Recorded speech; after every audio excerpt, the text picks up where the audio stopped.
Magandang hapon, Pilipinas. Live mula sa Pag-asa Weather and Flood Forecasting Center, narito ang latest sa ating panahon. Pero bago yan, iba pang balita muna tayo mga kababayan.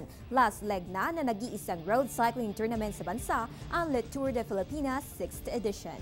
Sa ilalim ng pamumuno na tinaguri ang godfather of Philippine cycling na si Mr. Alberto Lina, naging daan ang Le Tour de Filipinas upang mailagay ang bansa sa mapa ng international cycling.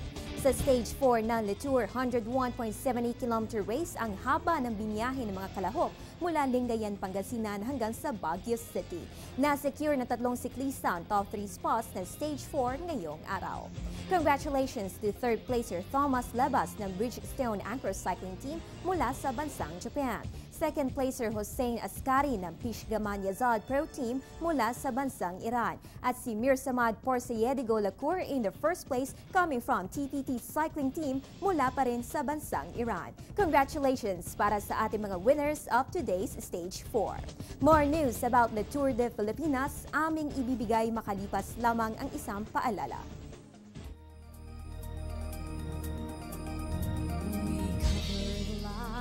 Of all the people, the news that you read comes alive in each page.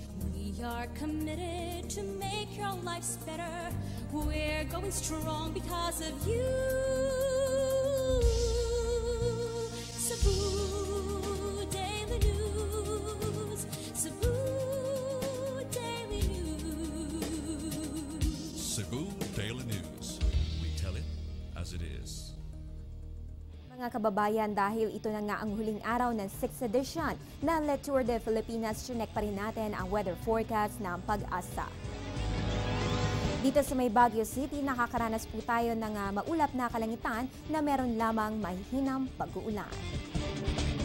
Le Tour de Filipinas 6th edition is presented by Air 21, Sagot Ko, Padala Mo, and organized by Ube Media.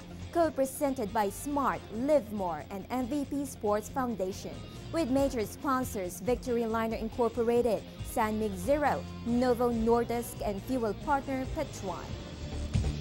Le Tour de Filipinas 6th edition is also brought to you by the following partners. Covered by media partners. And supported by... So para sa lahat na naging kalahok, thank you and see you again in the next installment of Le Tour de Filipinas. At yan ang latest mula dito sa Pag-asa. Ugaliin mag-monitor ng weather conditions sa pamamagitan ng Panahon TV Facebook at Twitter accounts. Antabayan na rin ang aming susunod na update mamaya sa News at 6. Ang update na ito ay hatid sa inyo ng Panahon TV Express kung saan walang pinipiling panahon ang pagbibigay impormasyon. Ako po ang inyong weather girl April Enerio. Magandang hapon.